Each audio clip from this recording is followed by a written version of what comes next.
Yeah, for so, all of us. yeah, so your role within, So I'm Director of Sustainable Communities Program, and so it's part of that transportation, particularly from a land use perspective, Okay.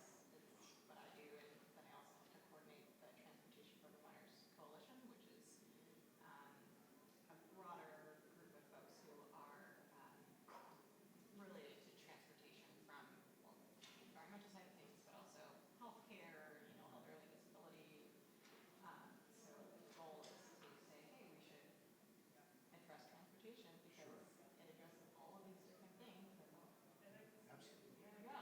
But If I'm ever a resource or somebody to talk to, try to keep the transportation, happy to do that. that would be great. Yeah. Okay, I tell the story for that all the time. I was UN Secretary General, he and I go way back, so I get lost talking like that. So I'm not the same. Yeah. And so there's personality. Gotcha. Yeah. But trains are powerful. Yeah. And it's an ancient industry. Statutes literally in the 1920s were conserved, entrenched freight rail, passenger rail stuff. So there's a lot to think about. So yeah, anything I can learn is great. Yeah. I'm sure Yeah. so. Thanks for introducing yourself. There you go. Yeah. All right. Hello, everyone. Welcome to this session, part of the Funding and Policy Trackers in the Sustainable Ballroom. This is Influencing Policy for Sustainable Transportation. Thank you, Katie, for doing this. This is Kati Gallagher, who is the Sustainable Communities Program Director at the Vermont Natural Resources Council and the coordinator of the Transportation for Vermont Coalition, which I'm most proud to be part of. Yeah, go for it, Katie. Great. Thank you, Josh. And thank you all for being here. Is this, am I echoing? That sounds good? Volume-wise? Okay, cool. So today I want to talk about a couple different ways that you, either as an individual or as a representative of your organization or business, can engage in Vermont's transportation policy. And this is a very deep topic that I'm sure you could spend a lifetime trying to answer this question. So I'm trying to focus both very high level and also specifically on the legislative process. So if we have time at the end for questions and folks want to get more into how to address local transportation policy, that's a whole other topic, but happy to answer questions related to that as well. So to get going, as Josh mentioned, I direct the Sustainable Communities Program at the Vermont Natural Resources Council, which is a statewide environmental advocacy organization, and we work on several different key focus areas, but mine is primarily from the kind of land use planning and development perspective. And in this role, I also coordinate a coalition called Transportation for Vermonters, which is a diverse group. You can see our 14 member organizations at the bottom, one of which is CATMA. Also, we have a representative from Sierra Club here who's also a member. And we have a dozen or so other kind of participants in this coalition that meet regularly to try to influence transportation policy in Vermont. And we are learning, along with everyone, that this is a challenging topic. So I'm going to do my best to share the little bit of wisdom that I have, but this is, I think, a group process in trying to move a big ship.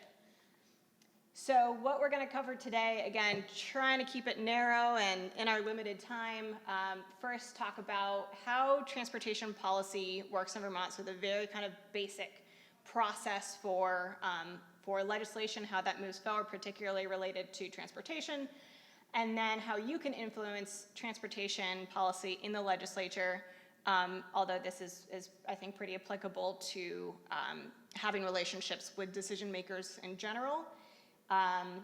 And so we'll do a very kind of quick Advocacy 101 at the end. So first, I want to share just a little bit of context that I think is helpful, particularly for those of us who are steeped in the world of sustainable transportation and just are frustrated every single day that we don't have bike lanes on every street. The picture on the right here, this is Williston.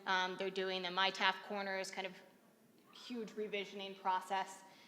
So, this is a pretty standard, it's a side street, but it's very large, it's wide, it's not very safe, it's clearly meant for vehicles. This is, just an example of kind of how our transportation system has been built in recent history. It's for cars, it's for the movement of cars, that's pretty much it. What we want, in the picture on the right here, in this case, this is making a street in particular more human-friendly, but we have crosswalks now, we've narrowed the lanes, we have, we had sidewalks before, but we have street trees, bump outs, a bunch of things to make it safer, more welcoming, more accommodating for all different users of this road. And these look like fairly simple modifications to this street, but it's really transforming our transportation system and the types of investments that we're making. And so I just want to acknowledge, that this is a big lift that we're talking about in terms of trying to change our transportation system. It's a pretty big deal, and our transportation policy and the way that policy works in the state still really reflects picture number one here. And I think that the challenges that we have are related to the fact that we are, again, trying to move a fairly large ship. So I just want to point this out to say, like, this is not a simple topic, and it's also not simple for the folks at, the Agency of Transportation and other practitioners to actually do some of the things that we're asking for. Other things are simple. And sorry, I did not mean to have the Y up there. That's just a formatting issue. But so this is a very, very basic kind of process of how a piece of legislation might get through a policy process. So you might have someone at V-Trans, they notice a problem, they do some research, they figure out, okay, here's the problem, here's some potential solutions, here's a budget, how much it might cost for us to address this problem. We're going to propose it to the legislature, add it to the transportation bill to have the money in there for us to implement the solution, and then it gets implemented. Easy peasy. Advocacy comes in not just at the legislative stage, but at all of these different parts of the process. And I think that's a really important piece when we think about getting involved in policy. It often is, having those conversations when there's already a bill in play or when the session is in session.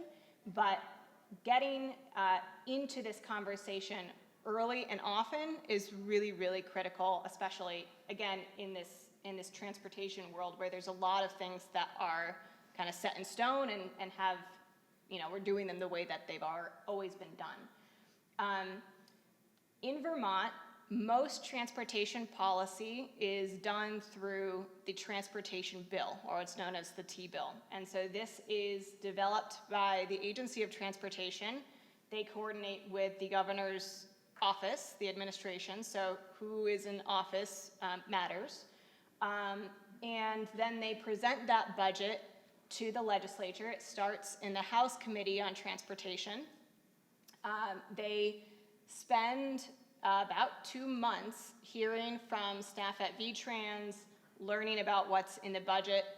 Then, they might have some suggestions. It goes to a money committee. They might have some suggestions. Goes to the Senate side. It's always, going to pass. It might be a little bit different than what was initially proposed. But most transportation policy and programs and funding is coming from what V-Trans is proposing in that T-bill. Now, more recently, in just like the past 2 to 3 years, there's been a shift in how this is working. Advocates, both in the legislature and outside of the legislature, recognize, this is kind of a weird process. Like, why are we just relying on V-Trans to come and tell us what it is that they want? And so there's been a collaborative effort to start this process earlier and to work together to develop a separate bill that contains more of the priorities. In the past couple of years that this has happened, this has been a large focus on climate-related actions for transportation as we have the climate action planning work and trying to coordinate with that effort. But this is a way that the House Transportation Committee members have been able to kind of compare and contrast their wish list with VTrans and try and put some of their priorities into the bill. And so that has been more or less successful, I guess I would say, in the past couple of years. They are not getting everything that they want by any means, but it's a good step forward, I think, in starting to kind of shift this general process. So also things don't always go as planned.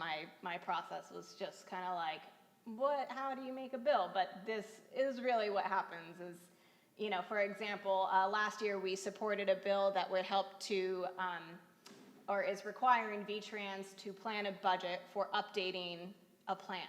And so we passed the legislation first, then it's gonna create a budget, then they're gonna create a plan, and then it will probably go back to legislation to tell them that they have to implement the plan. It's a mess. But this is, you know, kind of reality. So who are the people who are involved in each of these different steps? It's really important to have an idea of who the key players are. This is by no means an exhaustive list, but just kind of the, you know, people that I thought of right off the bat. You know, VTrans, as is their role, is going to be involved in everything from research to planning to budgeting to implementation. But as probably all of you know, there's a lot of other folks who come into play in actually implementing transportation policy. It comes down to service providers, it comes down to organizations and businesses helping with transportation demand management for their employees, it comes down to municipalities. You know, a lot of the programs and funding that gets passed at the legislative level is funding that's getting passed down to all of these other entities. And so there's, I would say, I think, a missing voice in this process, which is, I would guess, some of the folks in this room, definitely folks in the other room, but the people who are actually implementing alternative transportation modes and seeing how, you know, the challenges that we're facing and the different kind of policies and needs that we have at the state level. So if you are interested in engaging more in legislative policy, you will become very familiar with this beautiful website. So this is the state's legislative website. How many people here are, like, would you say, familiar with the Vermont Legislature in general? All right, a couple of you, great. Okay, so this isn't totally repetitive. Thank you. The first link here is, well, the second link here is to this site. The first link here is if you are going to be following legislative policy more regularly, this is a link to weekly agendas for all of the different committees. So it's just a quicker way to access what folks are going to be working on in any given week.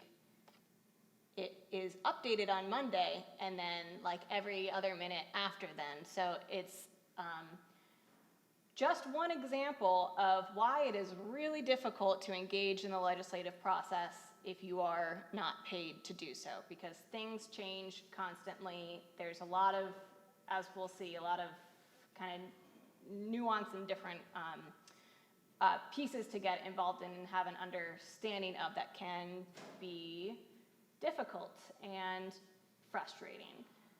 So, just want to go through a little bit this handy search bar up the top. So here, this is a quick how to figure out who your legislator is. This is something we should probably all be doing, whether or not we're advocating for anything at all. I live in Waterbury, so I just typed in Waterbury in the search bar, and here are all of my senators and representatives. And if you click on each of their names, you can find out their contact information, more about them and their bio, which committees they're on, which bills they've helped to pass, etc. If you want to find a specific committee, up top I just typed in transportation. It comes up with the Senate and House Transportation Committees, so I clicked on House Transportation. And as a reminder, this is where the transportation bill starts in the entire process, so this is a helpful group to know. And a couple things I just wanted to point out here. The first, in the top left, hot tip, make sure that you are on the right year for the session that you are looking at. This can be, I've done it a million times when you're like Googling something and you click on a link and then you end up in like 2005, and it's very confusing. So just make sure that you're on the right session. Number two, if you go down a little bit, we got the list of committee members here. Knowing who the chair and the vice chair are is super important, primarily because they set the agenda for the committee. They are able to decide what gets taken up and what doesn't get taken up. And so in this case, we have a transportation I would say, sustainable transportation chair in this position, although we are going into elections and there will be turnover here. But that has made for a positive experience in the legislature. On the Senate side, to be honest, that is not so much the case. So knowing who those people are, and having be able to establish a relationship with them can be really useful.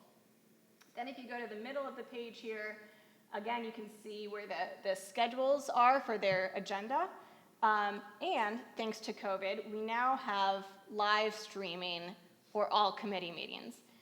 I said that engaging with the legislature before was frustrating and challenging if you're not paid to do so, but actually Vermont is incredibly accessible compared to other states. You can go into any committee room, sit down, listen. You might not be able to speak, depending, again, on who the committee chair is, but sometimes they'll be like, hey, what do you think about this?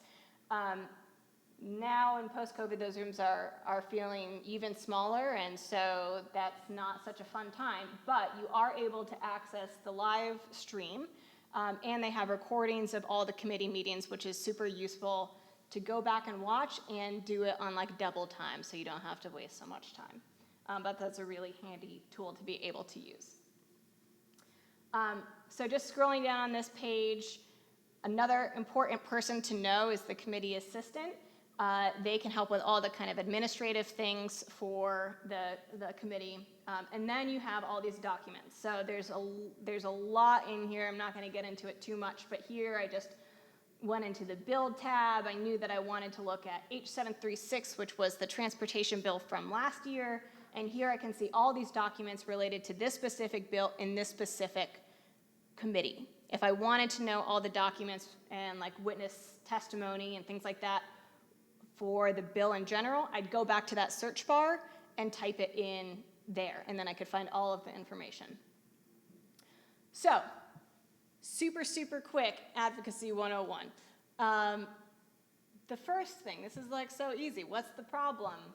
I just really liked this graphic of transportation, so transforming transportation through these different modes. And so we might agree on what the problem is, but when you get to what you actually want to do about it, that can be a more difficult question, but it's something that you need to know when you are going in to talk to somebody, or even just to your members or the public.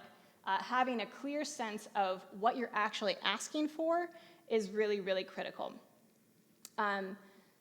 Going into, so say you want policy change. To achieve that policy change, do you want grassroots organizing for public pressure? Do you need an internal relationship with somebody at VTrans? These are all the types of questions that you need to be asking yourself. And I'm running out of time, so I'm just going to be kind of flying through this. So, once you kind of have answered all of your due diligence questions, you have your problem, you have your solution, you have your allies and your partners who you're going to work on this with. These are different types of tools to help you figure out what you or your group is going to do at the different stages of that policy process. So part of this is figuring out like what your strengths are, who your allies are, what kind of resources and capacity you have, and what you can do with that. The policy mapping tool, I think, is just kind of an important concept to think about generally. You don't need to do a whole thing, but thinking about, again, if you know who that chair of the transportation committee is, if you know that they don't like bikes really much, but they are really concerned about housing, you might go and present them the policy change that you want in a slightly different frame. You might talk about it in a way about how transportation can help with our housing issue. So those are really important things to meet people where they're at. And this gets to building relationships with decision makers. Again, kind of, this should just be building relationships with most people. But on the front end, it is more important to be really concise and intentional with what you are sharing with that decision maker. So you want to start with your intention. Again, you've already done that due diligence to figure out what specifically you want to communicate. You have your story. Maybe it's a personal story. That's always a really, really good approach. Your elevator pitch. So just because you've asked for a meeting with a legislator doesn't mean that they are going to be generous with their time, and they might just talk about themselves for a long time. That kind of sometimes happens. So just be prepared to not be caught off guard, and that you might just have 5 minutes to talk about what it is that you want to talk about. So again, thinking about what's important to that individual decision maker, just being honest is always a good practice. Trying to use language where people are, so probably like don't use TDM because they probably don't know what that means. And then I think it's really important to hold and share the history of transportation policy and your vision for the future. Going back to the beginning of this presentation and the difference about where we are and where we're going, a lot of people, transportation for a really long time has not been something that a lot of folks have been thinking about or engaged in, either from an environmental perspective or a public health or an equity perspective. And so it's really important that we are sharing that story at every opportunity and providing that history of, there's a reason why we are where we are today, and here's where we want to see ourselves, in 5, 10, 20 years. And you can talk about anything. You can just have a meeting with someone and make it fun. So I'm going to leave it there, and I'm not sure if we have any time for questions. You got 5 minutes. Awesome. All right. Yeah. Sometimes the T-bill seems to come out as like a legislative council draft without a number, so if you're trying to find it, Yes. and if it challenges going to the website. Is there any better way than to just look at committee agendas, try to go through the scuttlebutt, because it's, how do you, to dig that up, it's just tricky.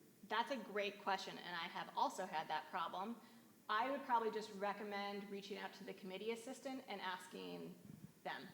That's what I've done, but there's no secret. Not that I know of. Yeah. Yes. You had a few steps. You had a few steps before the legislation gets to the legislature. Yep. Is there a way to get involved in the research and planning and budget piece? Great question. So, yes and no. I would say does anybody in here work with VTrans? Work for VTrans? Okay. Work with. But, we're a consultant, so we're in the same room. Okay.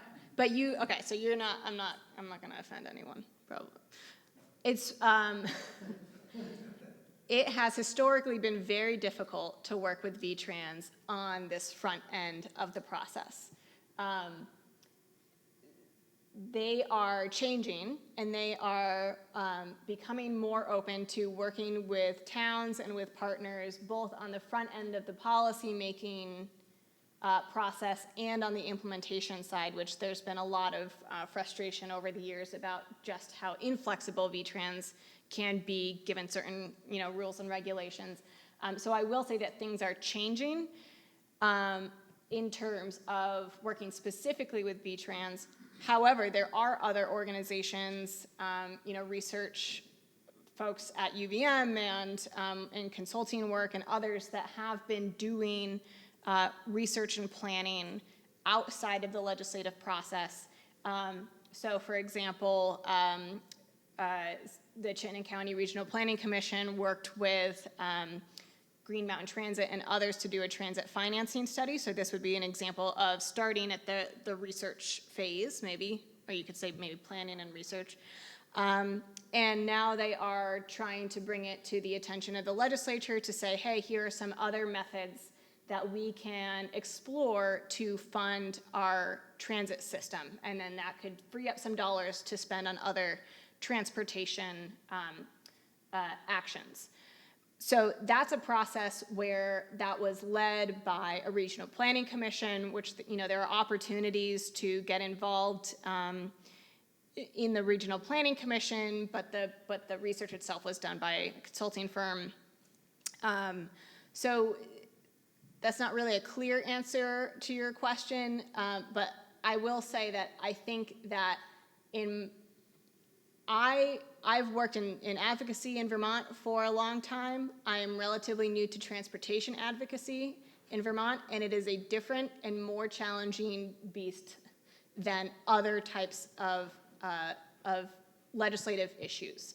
And I think it's something that the public kind of needs to know more about and get angry about, because it's, while we are trying to move a big ship, things are not changing quick enough, and I think that there needs to be more opportunity for folks to be engaged in this process and actually illuminate the fact that people are willing to get out of their cars if we made streets, safe for them to do so. And some folks don't have that option, and we are currently putting them at risk. So I hope that's somewhat helpful, indirect response. Yes?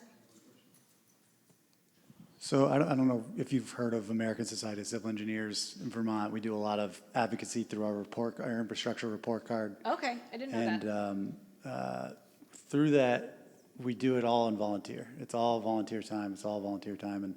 And from that research planning to budget, is that the expectation that it's volunteer effort before you get to that legislation part, or is there a funding mechanism to help with those three first steps? So usually what will happen is, depending on what you're asking for, but I would say the short answer is yes. The advocacy that I've been involved with will require you to have some sense of how much things will cost in order to propose it. You can propose something without having that budgetary amount, but again, particularly because you are in this process coming up against comparing what it is that you're asking for with the VTrans budget that they have numbers for, you are going to be at a disadvantage when you don't also have comparable numbers to provide to the committee to compare and contrast.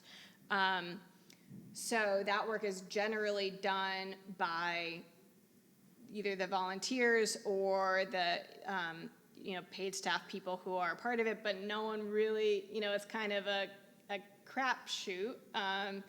And I would say that I think there is opportunity to engage more with folks on the ground, like civil engineers who might have a better sense of what those numbers could be. Does that answer your question? Yeah. So we're all out of time.